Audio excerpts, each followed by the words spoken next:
And that's the way it's going to be, little darling. There is ongoing macro concerns in the world of China. But it's not what you think, because China have 1 billion restless people. You're going to hear this throughout your crypto trading and investing career. I've been hearing about China going down literally since the day I walked into the trading firm door back in 2011. Literally day one. Oh, China's all going to drop. China's all going to drop. And then I found out, no, the Ponzi's too big. Look at this. China is turbo leveraged on property. So read this. Let's read this quote together. In China, only around 7% of the population owns stonks. 90% homes. 90%. Wow. Talk about loving property. They care about property. So this is important to know, right? If there is any hiccup in the China property market, they're not going to let it crumble. They're going to sacrifice their purchasing power. They're going to print money. And I get asked this all the time, especially friends, because you're going to see Bitcoin every time the bad news comes out. You look at the green candles and you're like, wait, you're gone. So it's a red candle. It's always a red. It's always a red weekly. It's always a red monthly every single time. This news doesn't come out. What was happening here? Do you care about China here? This was USD-CD pegging, by the way. I think. Yes, this was USD-CD pegging right here. We rallied after it. It rallied on the wick here. We went up. This was the Silver Bank and all the other banks out there. Where was China collapsing then? No, the prices were going up. Did anybody care about it? No. But this issue's been going on for like 13 plus years. So where is it? Always comes out when there's reasons to sell. I've seen it every single time. I don't know who's in control. The puppet master, God, Cosmos, whoever's controlling the strings. It is what it is. It's people see red candles. They're like, oh, what's going on with that China thing? There's always a way to save the Ponzi. If you're interested too, in the US of A, the states of the United kind, 53% of my baby dolls in the US of A use long stocks, which is actually amazing. 53%. That's a lot compared to in Australia. In Australia, no one here has any idea what a stock does. Just to let you know, Australians love XRP, Hex, I think in Cardano. I'm not joking. All the cult communities in crypto, Aussies love them. I don't know why. We just love them because we don't care. It's a dirt island, man. There's a dirt island. We dig iron ore. We send it out to you guys, and we just drink beer all day. And crocodiles are trying to kill us.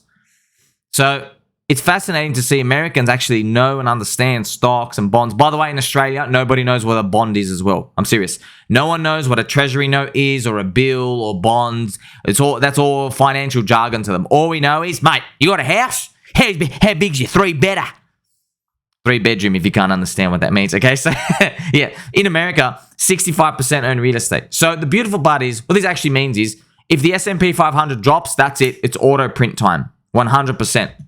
They're going straight for the money printer. When it comes to China, it's all about their property. If property even starts to crack, it's over. They're printing. That's what we might be seeing right now. And it's also interesting. I've been hearing about the China ghost towns for like literally 13 years. I'm not kidding, friends. It's been 13 years ghost towns of them. Chinese real estate is a ghost town. They own nothing and like it. Empty houses, apartments galore. It's actually very true.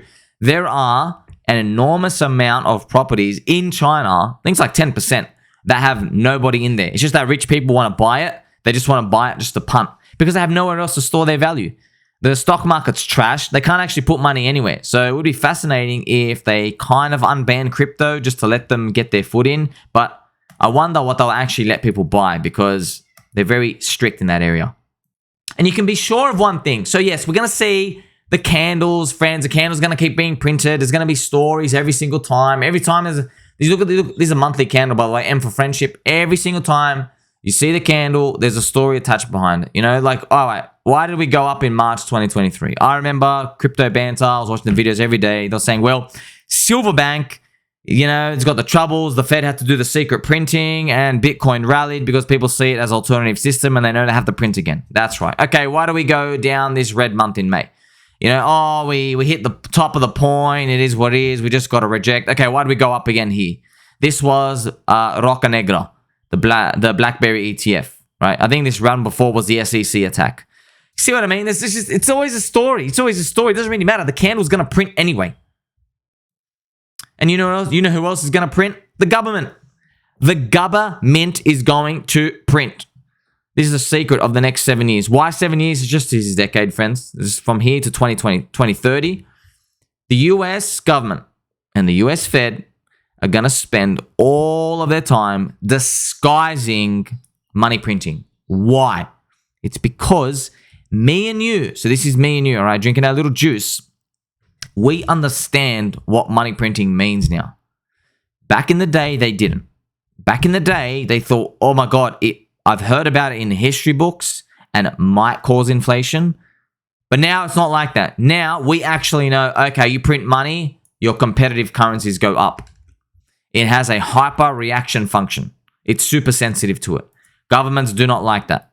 They don't like that at all because it means when they act to save, well, they think they're saving, right? When they act to save the stock market, save the number from going down, now what they know is they are feeding directly into their competitor hands because people understand the game too much.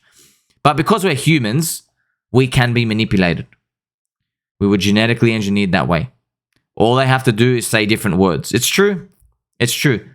You won't be seeing the word QE almost ever again.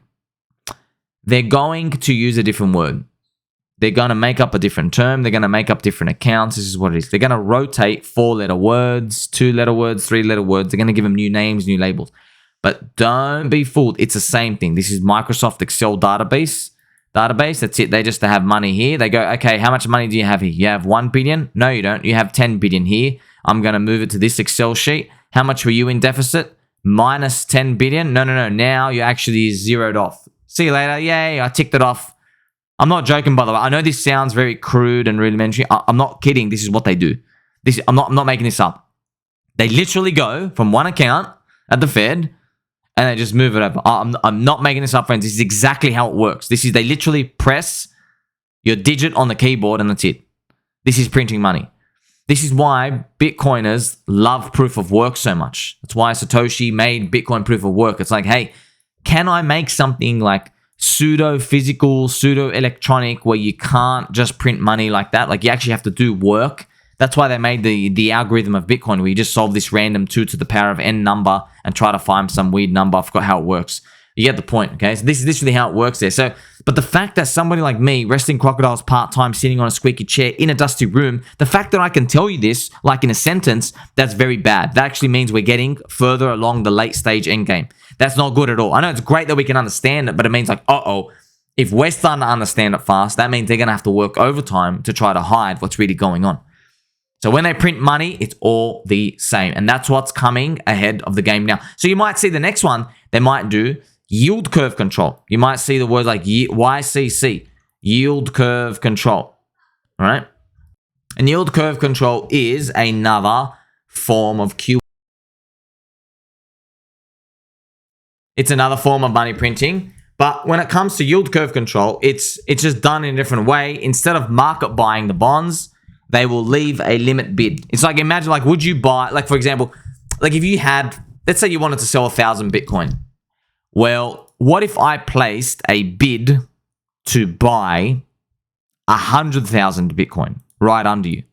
Let's say you literally could see my bid in the market at $25,500. I literally have 100,000 Bitcoin to buy. Would you sell into me? Probably not. You're like, this guy's got infinite money. Here's the thing. In an open market, you might say, well, if other people chew into you and sell into you, maybe I'll follow them. Okay. But this is the US Fed. Imagine you sold 100,000 Bitcoin and then they just go to their Microsoft Excel sheet and they just put in another 100,000 Bitcoin bid. And then that sells and then it goes again and they do another 100,000 Bitcoin bid. They'll literally just do it infinitely. That's why it is infinite QE if the market keeps chewing through. But let's hope the public doesn't figure this out fast because we actually want the government to keep doing these type of measures out here so we can really flesh out the cycle while it's predictable. This is what me and you want. Even Mr. Polspiz gets it. They will have no choice here very soon. The lending is shrinking. With the cost of borrowing increase, therefore the money supply is shrinking with rising costs, which is a bad combo. Yes, Sean Casey, the corrupt SEC is poop. Thank you very much. Absolutely. Yes, it's got nothing to do with it. I love you, Feds. You guys are the best. Okay, so guys and girls and ducks and squirrels, everybody's included. And when it comes to these, the time bomb is ticking, but we're just waiting. When he's going to print, hurry up and print. And I just want to open your mind, friends. It all comes down to this, okay? And we want to share this with you for a long time. Not everybody gets it, but I can help you to get it here. So just a friendly reminder, okay? So instead of taking 10% tax off your income, so, to pay off the debt, you might have a tax rate right now of, let's say, 25% in your income, okay? It's 25%. Now, to make up for the difference, the government is actually meant to make you 35%. They're actually meant to add 10%. But they don't do that. You know why? There'll be a revolution overnight. You know why? Because they spent all the money for their cronies, the corrupt SEC, and all the rich people, the banking cartel, all of them. They spent all the money. Now there's debt. So if they come back, the politicians, and say, hey, middle class, we're going to put your tax rates up, we will literally get the pitchforks and stab them. That's how violent the people will get. We'll revolt. So they can't do that. They can't do that. And guess what? It doesn't even pay off the debt. You need to put the tax rate up. By the way, I'm not making this up. You need to put taxes to 90% for over 10 years to pay off the debt. You literally need to give everybody 10 years to work as a slave for the government to pay off the debt. I'm not making this up, by the way. This is true. That's how big the debt is. So you can't pay it off. So that's one way to do it. They can't do it, okay? So here's the thing. Instead of taking that extra 10%, so adding 10% to your taxes, they will print plus 10% currency. They'll do 5% one year and 5% the other year. The average M2 money growth is about 5% every year. Not joking, by the way. 5 to 7%. Not making this up. So that's what they'll do. They'll print 5%. So this is what happens, right? So I've used the example here as a tractor, okay? So when you buy that tractor, it used to cost $45K, right? $45,000. But now because they've printed, it's now worth $50K because they printed it. But what happens is there's an extra plus $5,000 profit made by the tractor seller. And guess who gets the tax on that profit? The government. So now the government's going to get, like a third of that, an extra $1,500. So do you see what happened here? The government found a way to route money back to, G for government, back to their wallet here without actually taxing you. But they've actually really have taxed you. It's just a hidden tax. It's just you didn't see this. You saw the tractor go up, but the difference between the old price and the new price, the tax rate got straight put into the government wallet. And this is ultimately what they've been doing. This is, look, on one hand, friends, let's not be stupid, okay? On one hand, it's theft. But on the other hand, screw them. Keep playing the game. We win this way. It's a very harsh reality to deal with. Because here's the thing, man. I know Bitcoin maxis, they're not going to tell you this, but they actually need money printing. Because if they stopped money printing, that means all the problems go away. But guess what also goes away? Bitcoin goes towards zero. I'm not kidding, by the way. Of course it does. Why do you need an alternative money if the current money is great? You don't. So as much as Bitcoin maxis pretend to be anarchists or like, anti-government, they actually need the money printer. They love the number go up. They love it. I mean, the whole reason why they kind of make the S&P the way it is because they figured out, people kind of like the number go up and they love America so much. So it is what it is. So you're not going to hear this perspective from anybody else. That's why you like, subscribe, press the bell button, or I appreciate every single one of you friends. So I hope I open your mind today. So yes, we love crypto. We love the tech. We love green candles. We love the number go up. We're here to keep an open mind and open heart from each other. I'm here to put good stuff in front of you, not trading referral links and all these other evil ICO pump and dump trash that people put. But on the other hand, we also understand we actually need the money printer. Why? Because The people in the banks, the bank world, B for banks, and he's going to be BTC. The banksters, and there's going to be a snaky, right? Little hissing sound. The banksters have all the fiat wealth. So when they print money and people buy Bitcoin, they are transferring their purchasing power into Bitcoin and Ethereum and our altcoins, Doge, Hex, PulseChain, PulseX, Chainlink, everything else, Shiba Inu, or everything included, JPEGs, all of them, everything in crypto. It all gets inflated with purchasing power because they're moving it from the existing world. So this is what the game is. That's why they keep calling crypto the greatest and the biggest transfer of wealth ever. It's because everybody in the old system, the bankster world, the poopy world, they're looking at their banknotes going, you know what? These are going to keep getting printed. I wonder what it's like over there in that nice island. So that's the whole premise of crypto. But, you know, this idea in this dream, this was like the first 13 years of the narrative. Now, if we get this kind of scam, it means that the government's trying to pull something else over our eyes. So, hey, you learned something today. That you got a straight back and fluffy slippers and you're my friend. Tell mum and dad we love and appreciate them and catch you in the next one.